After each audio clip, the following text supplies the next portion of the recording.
Imaginez des voitures de plus de 500 chevaux lancées à pleine vitesse sur des routes étroites, bordées par des milliers de spectateurs, parfois à quelques centimètres de la trajectoire.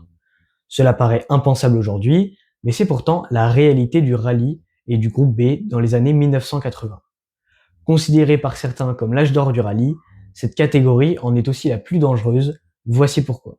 Créée par la FIA, la Fédération internationale de l'automobile, en 1982, le groupe B a un objectif simple: encourager l'innovation. Pour homologuer une voiture, les constructeurs n'ont besoin de produire que 200 exemplaires de route.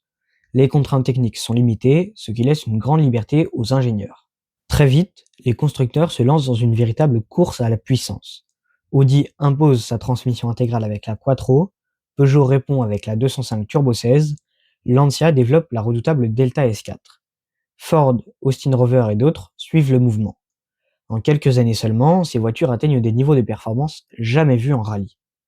Certaines développent plus de 500 chevaux et peuvent passer de 0 à 100 km/h en moins de 3 secondes, parfois plus rapidement que les Formule 1 de l'époque sur certaines surfaces.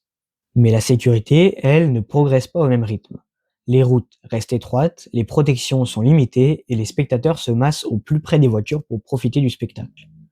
Les images de l'époque montrent des foules qui s'écartent au dernier moment, parfois à quelques fractions de seconde du passage des pilotes. Le danger devient alors omniprésent. En 1986, lors du rallye du Portugal, une voiture quitte la route et percute des spectateurs. L'accident fait plusieurs morts et de nombreux blessés.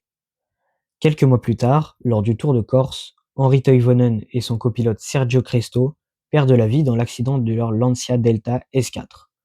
Pour beaucoup, c'est la tragédie de trop. Face à cette situation, la FIA prend une décision radicale.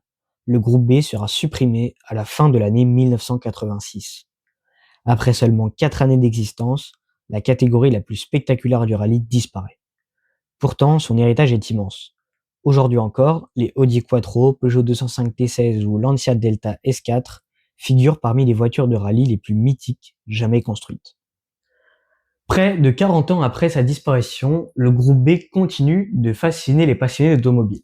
Mais selon vous, la FIA a-t-elle eu raison de mettre fin à cette catégorie, ou le groupe B aurait-il pu survivre avec davantage de mesures de sécurité?